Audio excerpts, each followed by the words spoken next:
país.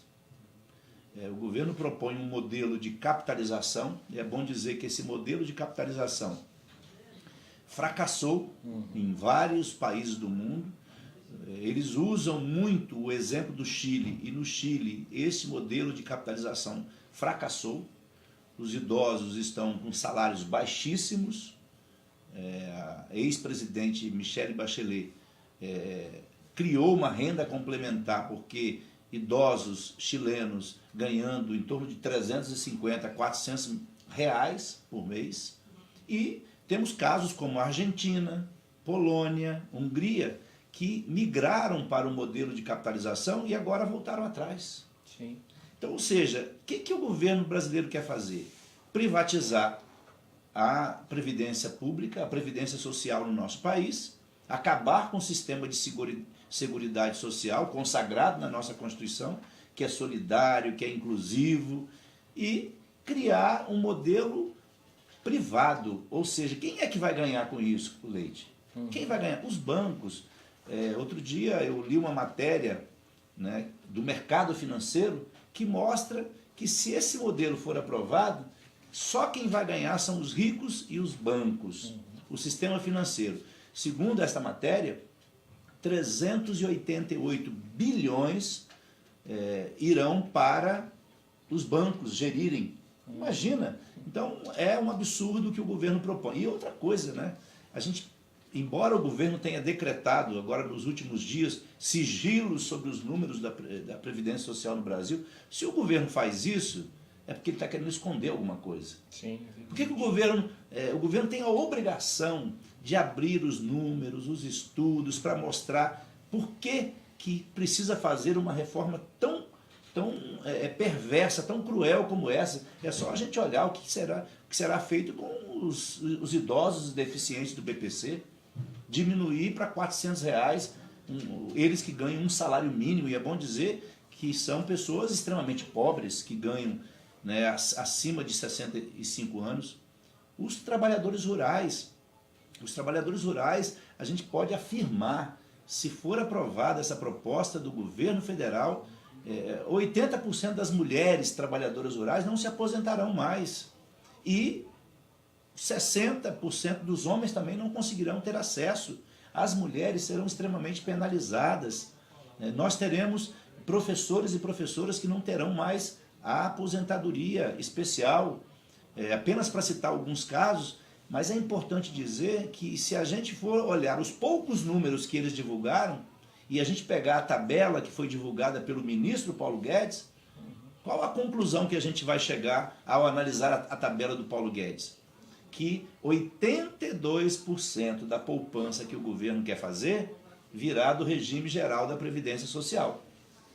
O que significa isso? Que os pobres vão pagar essa conta. Exatamente. Os pobres, assim, quem é que alimenta o regime geral da Previdência Social do Brasil? Os que ganham menos. E eles têm a disfarçatez de dizer que essa proposta combate privilégios. Não combate privilégios. Não combate a sonegação. Por que o governo, ao invés disso, não cria, né, o imposto sobre grandes fortunas e grandes heranças? Por que o governo não taxa lucros e dividendos? O Brasil é um dos poucos países do mundo em que os lucros e dividendos não tem nenhuma taxação. E quem é que ganha, né, com lucros e dividendos? Quem aplica no mercado financeiro. Então é uma proposta que vai no sentido de desmontar, mais do que desmontar a Previdência, é desmontar o estado de bem-estar social no nosso país. O Estado preocupado com as políticas públicas, inclusivas, com geração de emprego, com educação, com saúde. E eu, na semana passada, Leite, depois de muita luta, consegui falar na CCJ, porque o presidente também não queria que os não-membros falassem. Mas eu, 9 da noite, depois de muita luta, consegui falar 5 minutos na CCJ, onde eu não sou membro. E uma das coisas que eu disse foi o seguinte: se aprovar a proposta do governo, nós teremos, não é geração de emprego, é desemprego. Por quê? Esse 1 trilhão que o governo anuncia que vai economizar, que os pobres praticamente vão pagar, pobres e a classe média também vai sofrer muito. Eu digo que, se a classe média soubesse o que vai repercutir na Previdência Social, para esse segmento, eles tirariam todas as panelas dos armários e começariam a bater panelas novamente. Estão empoeiradas e envergonhadas. Envergonhadas, parece, né? exatamente. Então, classe média e os mais pobres vão sofrer muito. E eu dizia o seguinte, se aprovar essa proposta, vai ter desemprego. Mas como assim vai ter desemprego? O raciocínio é simples. O governo quer tirar de circulação 1 trilhão. O que significa tirar 1 trilhão de circulação? Que o governo quer poupar, quer economizar. Significa, Leite, que o comércio lá naqueles pequenos municípios brasileiros vai vender menos. O comércio vai vender menos, portanto, vai ter menor arrecadação no município. A indústria vai produzir menos e vai gerar desemprego. E eles têm aí a cara de pau de anunciar que vai haver aumento de empregos caso a Previdência seja aprovada. Falaram isso na reforma trabalhista, falaram isso com a terceirização e agora falam a mesma coisa com a reforma da Previdência. E eu afirmo aqui, né, além de acabar com a aposentadoria, a gente precisa entender o seguinte, se aprovar, né, muitos brasileiros que hoje têm direito à aposentadoria vão ter seus salários achatados, porque também desconstitucionaliza a obrigação do reajuste pelo índice da inflação. Então vai achatar ainda mais o salário de quem já está aposentado. E vai impedir que muitos brasileiros tenham acesso à aposentadoria. Isso significa, na prática, acabar com a aposentadoria do povo brasileiro. Encher o bolso dos bancos de muito dinheiro, de muitos bilhões. E a gente não pode permitir isso. É hora de reagir e dizer não, de cobrar do deputado e do senador lá do seu estado que ele não pode votar contra a aposentadoria do nosso povo. Nós estamos ao vivo com o deputado federal Hélder Salomão, presidente da Comissão de Direitos Humanos e Minorias, aqui da Câmara Federal. Estamos conversando sobre a reforma da Previdência, a nossa aposentadoria e também vamos conversar sobre outros temas ainda durante essa entrevista. Mas, deputado Hélder, a Comissão de Direitos Humanos, preocupada com essa situação toda da reforma da Previdência, está organizando para maio, né, um grande evento, um seminário na comissão, trazendo especialistas para debater, né, as maldades da reforma da Previdência. Nós tomamos a iniciativa de debater a proposta de reforma da Previdência no âmbito da comissão, porque ela retira direitos. E a nossa comissão, por excelência, é a comissão que atua em todos os casos de violação de direitos humanos. E a proposta de reforma da Previdência do governo Bolsonaro é um atentado contra os direitos do povo brasileiro, contra os direitos humanos. Exatamente. Porque vai tirar a vida de muita gente, a vida que é o direito mais sagrado que nós temos. Então, por isso, nós já aprovamos um requerimento para realizar em maio um seminário internacional. Né?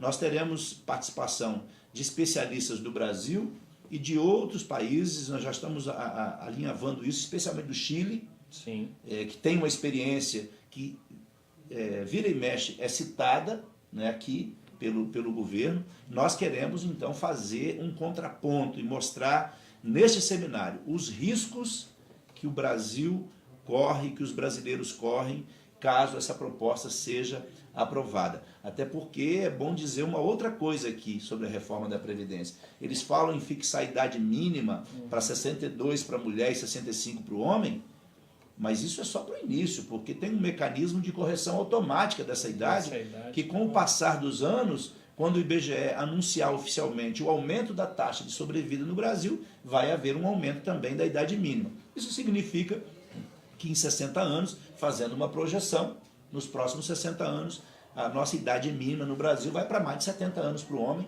e 68, 69 para a mulher. Então vejam que eles não querem que o povo brasileiro se aposente, eles querem que o povo brasileiro morra antes de se aposentar. Por isso é preciso reagir, resistência do nosso povo. Agora mesmo, deputado, daqui a pouquinho deve estar se iniciando novamente a reunião da CCJ, da Comissão de Constituição e Justiça aqui na Câmara, que hoje quer votar o relatório, né, na Comissão de Constituição e Justiça da admissibilidade da PEC, da Proposta de Emenda à Constituição número 6 de 2019, que mexe, né, totalmente com a aposentadoria de todos os brasileiros. Deputado, lá no interior do Espírito Santo, seu estado, né, aquela pessoa que quer participar, que quer pressionar o deputado federal, mas ele não tem um contato direto, ou mesmo até pelas redes sociais, como essa pessoa pode ir lá na sua cidade, né, na sua comunidade, participar desse processo contra a reforma, para que essa pressão dela chegue ao deputado? Ela pode se mover como deputado? Qual é a sugestão? Eu acho que tem várias maneiras. Uma delas é a rede social. Nem todo mundo tem acesso à rede social, mas por meio da rede social é importante. Uma segunda forma de pressão é fazer a pressão direta com os parlamentares. É abordar o parlamentar, é encaminhar e-mails para os e-mails, os gabinetes desses deputados. Quando encontrar o deputado, ou conhecer alguém que conhece o deputado, também fazer essa abordagem. E, além disso, participar de reuniões, debates e mobilizações que acontecem nos estados. Eu ontem estive, por exemplo, em São Mateus, Jaguaré, Fundão, no estado do Espírito Santo, no interior do estado, e em todos esses espaços onde eu estive, o tema da reforma da Previdência virou pauta obrigatória. Sim. Estava na universidade, com os movimentos sociais, com a organização partidária, onde a gente está, as pessoas querem conversar sobre isso. E há uma ofensiva grande do governo para tentar convencer o povo de que, se não tiver a reforma da Previdência, ninguém mais vai receber aposentadoria no Brasil. É exatamente o contrário. Então nós precisamos aprender algumas coisas, absorver algumas ideias e conhecimentos da reforma e participar. Assim, quando tiver manifestação, organização, debates, e lá no Espírito Santo mesmo, sim, eu tenho acompanhado a Federação dos Trabalhadores em Agricultura do Espírito Santo está fazendo debate em todos os municípios. Eu e a deputada Irine já fizemos um debate, um seminário estadual sobre reforma da Previdência na Assembleia Legislativa. Tenho feito palestras, eu conheço muitas entidades que estão promovendo debates, igrejas promovendo debates. Então participe, né? Se informe sobre o que está acontecendo, não se deixe levar pela propaganda enganosa do governo. E quando tiver oportunidade, cobre o deputado, e quando tiver uma manifestação, participe. Né? Esteja presente, porque nós estamos defendendo o que é mais sagrado para o povo brasileiro, que é o direito à aposentadoria. Que o governo quer arrancar e tirar das mãos do nosso povo. Os nossos internautas, né, estão acompanhando aqui a sua fala e alguns comentários já a respeito. Ronivaldo Jesus, não a reforma da Previdência, rumo à greve geral. A Aparecida da Cunha de Jesus Souza Cunha diz o seguinte: o que podemos fazer? Nos ajudem, misericórdia. O deputado acabou de falar, né, Aparecida, como se engajar, né, nas igrejas, nos sindicatos, nas associações de bairro. Até outro dia um deputado aqui conversando conosco, o deputado falou o seguinte: aquele padre, pastor, ou alguém que foi pedir para você votar no deputado X, Y, pede agora para aquele padre ou pastor que veio pedir o voto a você, para que ele fale com esse deputado para não votar a favor da reforma da Previdência. Os deputados precisam se sentir pressionados pela população. Então é isso aí, nós temos que encontrar um jeito de chegar até os deputados e mostrar a nossa posição, a nossa preocupação, e neste caso, as pessoas têm dito, não é uma questão partidária, é uma questão muito maior, porque envolve a dignidade das pessoas. A aposentadoria é dignidade. Então é isso aí, nós precisamos nos posicionar. Não vamos nos calar, vamos resistir para não permitir que esta proposta absurda, cruel, perversa, seja aprovada. E eu lembrei de uma outra coisa aqui, Carlos, já que nós estamos falando ainda da Previdência, eles dizem assim, mas quem ganha até um salário mínimo vai pagar 7,5%, portanto, hoje paga 8%, vai pagar 7,5%, então eles vão pagar menos. Mentira. Por que é mentira? É verdade que vai reduzir a alíquota de 8 para 7,5 quem ganha até um salário mínimo, mas só que eles esquecem né? Não mostram que a pessoa vai pagar 7,5% por um tempo maior, porque o tempo de contribuição vai para 40 anos. 40 anos. E o tempo também, né, a idade para se aposentar, a idade mínima inicial é 65 para o homem e 62 para a mulher.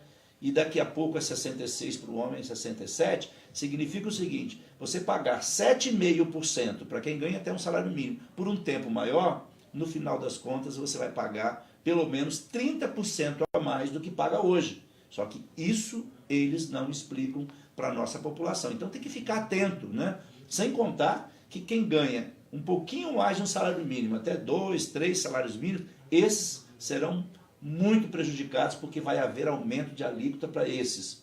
Porque quem, como eu disse aqui, quem vai sustentar e vai formar essa poupança que o governo quer fazer são os mais pobres, né? Só 18% virá daqueles que ganham mais. Então quem é que vai pagar a conta da Previdência se ela for aprovada?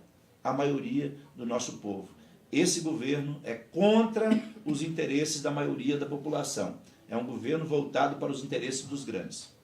Nós estamos ao vivo, diretamente aqui de Brasília, dos estúdios do PT na Câmara, conversando hoje com o deputado federal Helder Salomão, presidente da Comissão de Direitos Humanos e Minorias aqui da Câmara Federal. Deputado Helder, para você que está chegando agora à nossa transmissão, já conversou sobre a reforma da Previdência, que você pode recuperar depois aqui pela transmissão, e também vai agora explicar um pouco para você que nos acompanha sobre o trabalho dele na Comissão de Direitos Humanos e Minorias aqui na Câmara. Já tem mais ou menos 30 dias, um pouco mais, que o senhor assumiu a presidência da Comissão de Direitos Humanos, e eu estava comentando um pouco antes aqui de começar o programa, as atividades não param na Comissão de Direitos Humanos, muito dinâmica, né, com muitas agendas, sempre voltadas, obviamente, ao tema direitos humanos e minorias. Então, eu gostaria que o senhor explicasse aqui um pouco, fizesse um balanço, né, desde a primeira audiência, que foi elaborado o plano de trabalho, com participação social e popular, né, deputado? Só para ter uma ideia, Leite, assim, essa semana terão três atividades na comissão. Só nesta semana? Uma amanhã, na quarta-feira, e 2 na quinta. Na quinta. Então é uma comissão dinâmica, desafiadora, exigente, uma comissão que vai completar agora 25 anos, tem uma história importante nesta casa, é uma porta aberta para os movimentos sociais, para receber a demanda da sociedade, e o meu compromisso é muito grande. Eu sei que é um desafio, talvez seja um dos maiores desafios que eu já tive na minha vida política, mas estou atuando com muito foco para não decepcionar, e não só não decepcionar, mas também para garantir que a comissão cumpra o seu papel constitucional e regimental. Seja uma comissão que vai estar atenta a todas as violações de direitos humanos no nosso país, não só para acolher as denúncias, mas para tomar providências, para dar encaminhamentos, como nós temos feito. Então nós já realizamos uma grande audiência pública de abertura, uma audiência geral, com a participação de muitos movimentos da sociedade, do poder público. Nós tivemos os indígenas, comunidade LGBT, povos tradicionais, ciganos, movimentos de direitos humanos, enfim, várias entidades, e colhemos nessa audiência pública, no dia 27 de março, sugestões para montar o nosso plano de trabalho, o plano de trabalho da comissão no ano de 2019. Já tivemos audiência pública para discutir o desmonte dos conselhos, Sim. que contou com a participação da ministra Damares, que veio aqui dizendo que o governo ia colocar para funcionar todos os conselhos, e 2 dias depois, o governo baixa um decreto que ficou conhecido como revogaço, propondo a revogação e a destituição de mais de 650 conselhos, para tirar da sociedade o direito que ela tem de participar, de exercer o controle social. Então, um absurdo que o governo está fazendo. E, além disso, nós discutimos aqui numa outra audiência pública, com a presença do ministro Marcos Pontes, esse acordo nebuloso sobre a base de Alcântara, para que os Estados Unidos utilizem a base de Alcântara, e lá tem 2 problemas sérios para discutir, dentre outros, que o primeiro deles, que é o problema relacionado às comunidades quilombolas, que estão sendo afetadas. São 712 famílias, mais de 2.000 pessoas que não estão tendo seus direitos respeitados, a sua dignidade respeitada. Isso já tem um passivo de muito tempo. E, além disso, a questão da soberania nacional, Sim. que está em jogo, e nós queremos discutir isso também.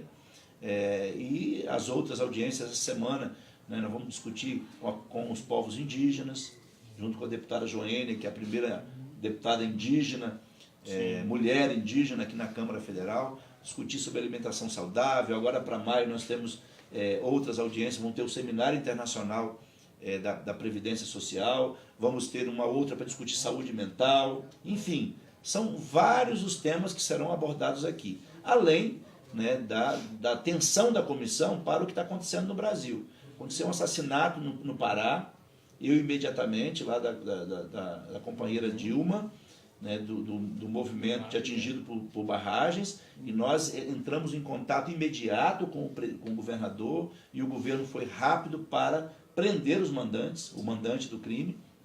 Também atuamos em relação aos povos tradicionais, fizemos uma audiência lá com o presidente Toffoli e eu, a deputada Érica, deputada Benedita e deputado Marcon, junto com os representantes dos povos tradicionais, e conseguimos, né, fazer o convencimento, e no dia seguinte o STF julgou, né, a favor dos cultos tradicionais, especialmente no que diz respeito ao sacrifício de animais. Então foi uma vitória que nós conquistamos. Além disso, estamos ouvindo todas as entidades e tomando as providências necessárias para que a gente tenha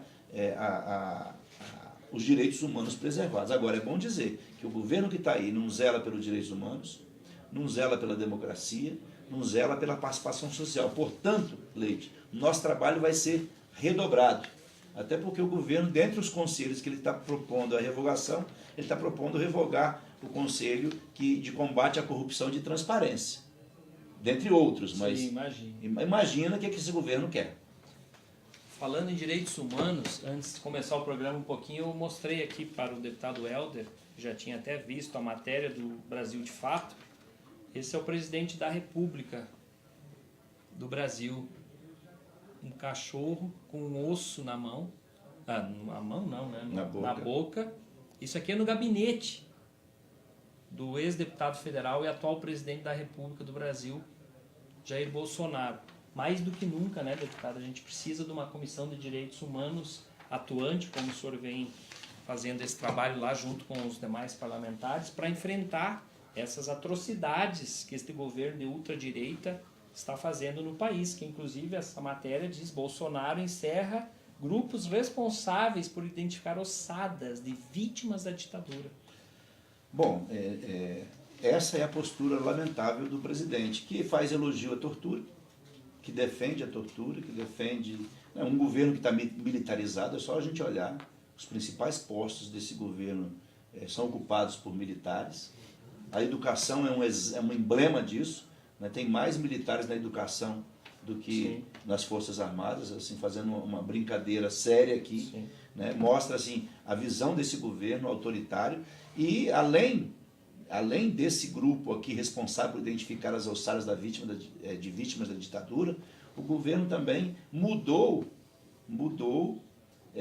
a comissão de anistia e colocou gente na comissão de anistia, né, que tem posições claras em defesa da ditadura. Como que você vai colocar alguém na comissão que não tem isenção para poder exercer, né, com dignidade o cargo na comissão de anistia? Aí nós fizemos uma audiência pública e, na sequência, o Ministério Público Federal, né, notificou o governo, notificou o Ministério, também foi uma outra vitória nossa, para que ele anule aquele decreto e recomponha a comissão de anistia, que precisa ser isenta, não pode ser uma comissão tendenciosa, como o governo quer, para atender os interesses daqueles que defendem a ditadura militar.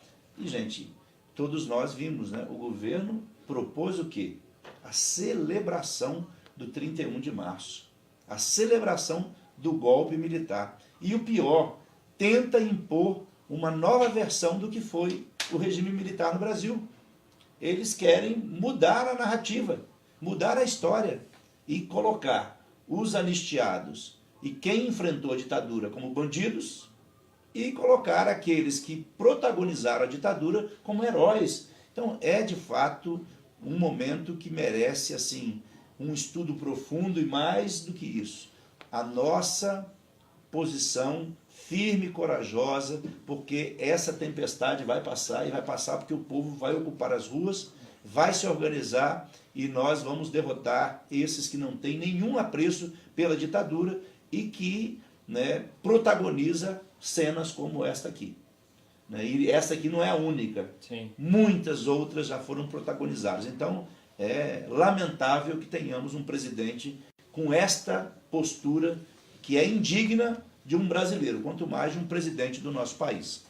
Nós estamos ao vivo, no Ponto a Ponto, desta terça-feira, com o deputado federal Hélder Salomão, presidente da Comissão de Direitos Humanos e Minorias aqui da Câmara Federal. O deputado Hélder já comentou sobre a reforma da Previdência, também fez um breve balanço dos 30 dias em que ele está à frente da Comissão de Direitos Humanos e Minorias. Deputado Hélder, aqui os nossos internautas, a quem nós queremos agradecer de antemão já pela participação, estão fazendo alguns comentários aqui sobre um tema importantíssimo, inclusive, que é o julgamento hoje no Superior Tribunal de Justiça, no STJ, um julgamento sobre o presidente Lula.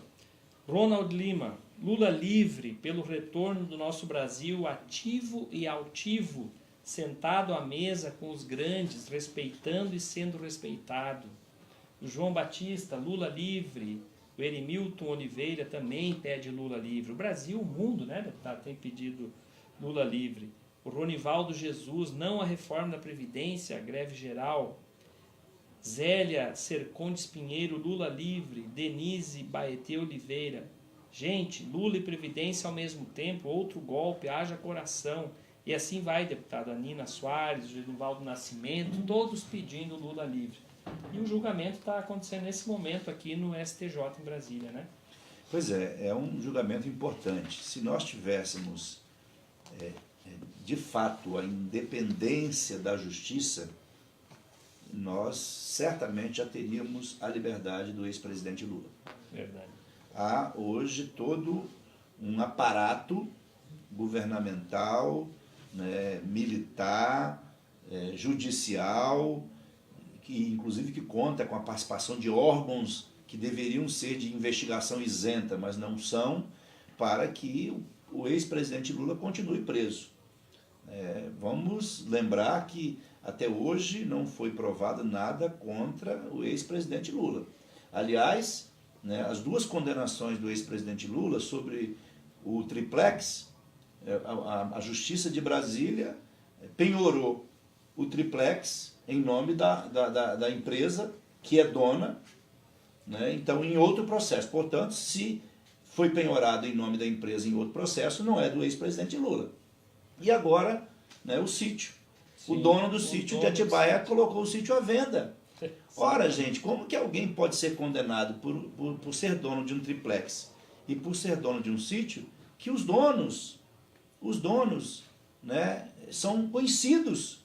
Os donos são conhecidos, o triplex é da empresa e agora o dono do sítio de Atibaia colocou à venda. Então, assim, é um escárnio. E o Brasil está ficando desmoralizado diante do mundo, porque fica cada vez mais claro e as pessoas vão acompanhando a evolução dos debates, dos acontecimentos, e a população vai enxergando que nós fomos vítimas de um golpe, que o Lula está preso, foi condenado, como a Dilma deixou de ser presidente, porque eles queriam ganhar de alguma maneira o poder e pelo voto eles não conseguiram. Então fizeram tudo o que fizeram para tirar a nossa Previdência, para aprovar a PEC do teto de gastos, para acabar com os recursos da educação. As universidades públicas nos últimos 3 anos, o que significou isso nos últimos 3 anos? Elas perderam, né? Eram 13 bilhões para as universidades, isso caiu para 7 bilhões, aliás 5 bilhões e 900. Os institutos federais tinham um orçamento de 7,5 bilhões, caiu para 2,9 bilhões. É para isso que eles prenderam o Lula. É para isso que eles tiraram a Dilma. É para isso que eles hoje estão governando. Para governar para quem mais tem, para os ricos, para os bancos, né? Para dar 1 trilhão de isenção para as petrolíferas internacionais. Se o governo quer resolver o problema de 1 trilhão, que ele mande um projeto de lei aqui para o Congresso Nacional. Nós vamos votar com muito prazer para desfazer aquele absurdo que foi a isenção das petrolíferas por 20 anos no valor de 1 trilhão. Então, assim, o Lula é vítima, é um preso político, né, reconhecido internacionalmente. E não é à toa, porque se o Lula não fosse a liderança que é, hoje ninguém mais falaria o nome dele. E o mundo todo, cada vez mais, se posiciona, inclusive agora o ex-premier europeu português, dizendo que o Moro é um juiz que é muito mais um agente político do que um juiz. Sim. Deixou de ser juiz para ser ministro da Justiça, ou seja, para ser ministro do presidente que se elegeu porque ele ajudou a tirar da disputa eleitoral aquele que era o favorito nas eleições, que é o ex-presidente Lula. Então, assim, é uma vergonha, só que nós não vamos descansar e nem vamos ficar parados enquanto nós não conseguirmos a liberdade do ex-presidente Lula, porque ele não cometeu nenhum crime. Se ele tivesse cometido um crime e a justiça tivesse provado, nós não teríamos que estar falando o que nós estamos falando.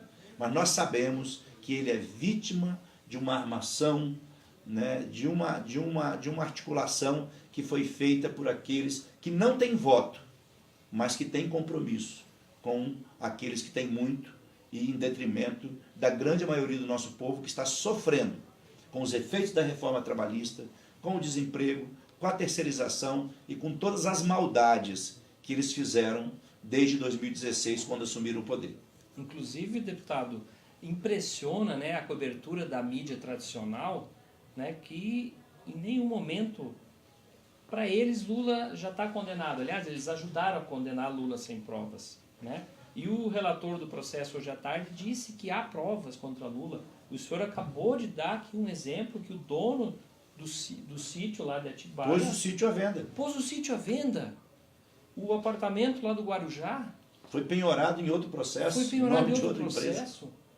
Mas, por favor, né, deputado, é um escândalo isso. E a mídia brasileira completamente comprometida com essas falsidades, né?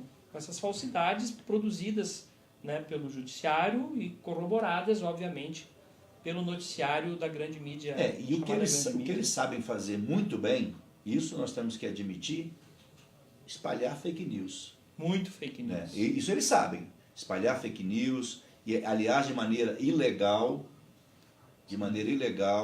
utilizando recursos escusos de empresas, Caixa 2 na campanha que não foi investigado, né, com CPFs e endereços de fora do país, né, com robôs, com perfis falsos. Isso eles sabem fazer muito bem. Só que isso desrespeita a comunicação democrática, porque o que eles estão espalhando são, né, mentiras, fake news, que tentam, né, colocar na cabeça das pessoas, né, que o problema do Brasil é o Partido dos Trabalhadores. Vamos tirar o PT do poder que tudo se resolve. Aumentou o desemprego, aumentou a pobreza, aumentou a dívida pública, aumentaram os problemas na educação, na saúde, ou seja, depois que o PT deixou de governar, o país foi afundando, e na verdade eles promoveram a crise com a eleição do Cunha, com as pautas bomba aqui na Câmara Federal e no Congresso, para inviabilizar o país. E eles continuam fazendo isso. Mas o povo brasileiro, aos poucos, vai abrindo os olhos. Né? A disputa eleitoral do ano passado, com toda a perseguição, com toda a criminalização, ainda foi acirrada. E a cada dia a gente vai conversando com as pessoas, como eu conversei com o meu vizinho outro dia, que votou no presidente que está aí, mas já está com vergonha de ter votado nele. E como o meu vizinho, o seu Manuel, tem muitos brasileiros e brasileiras que já perceberam que erraram quando acreditaram nas fake news e nas notícias mentirosas que são divulgadas pelos grandes meios de comunicação no nosso país, que são sustentáculos desse golpe que nós temos. Então é hora de nós reagirmos cada vez mais, não entregarmos os pontos, pelo contrário, manter viva a esperança, a luta e a mobilização e a resistência contra esse governo que definitivamente não representa o povo brasileiro. Certo. Deputado, nossa prosa aqui, como se diz, está muito boa, né? Mas eu sei que o senhor tem também hoje à tarde mais compromissos aí pela frente. E o que mais o senhor gostaria de colocar aqui para os nossos internautas? Algum tema, quem sabe algum projeto seu, né, do mandato especificamente? Algum recado específico lá para a população do Espírito Santo? Eu quero aproveitar para agradecer a população do Espírito Santo, especialmente da cidade onde eu moro, onde eu fui prefeito, que é a cidade de Cariacica, mas agradecer a todos os capixabas, porque eu fui candidato a deputado federal em 2014, me elegi, né, cumpri um mandato difícil, muito difícil, fui reeleito agora, fui o quarto mais votado do estado, então isso mostrou o reconhecimento ao trabalho que nós fizemos, e o povo do Espírito Santo sabe que pode contar com o nosso apoio, o nosso trabalho sério, pode contar com o meu voto contra a reforma da Previdência, pode votar com o meu voto contra, né, essas medidas do governo que querem retirar direitos da população brasileira e da população capixaba, e pode contar comigo com a presença no dia a dia das lutas do nosso povo.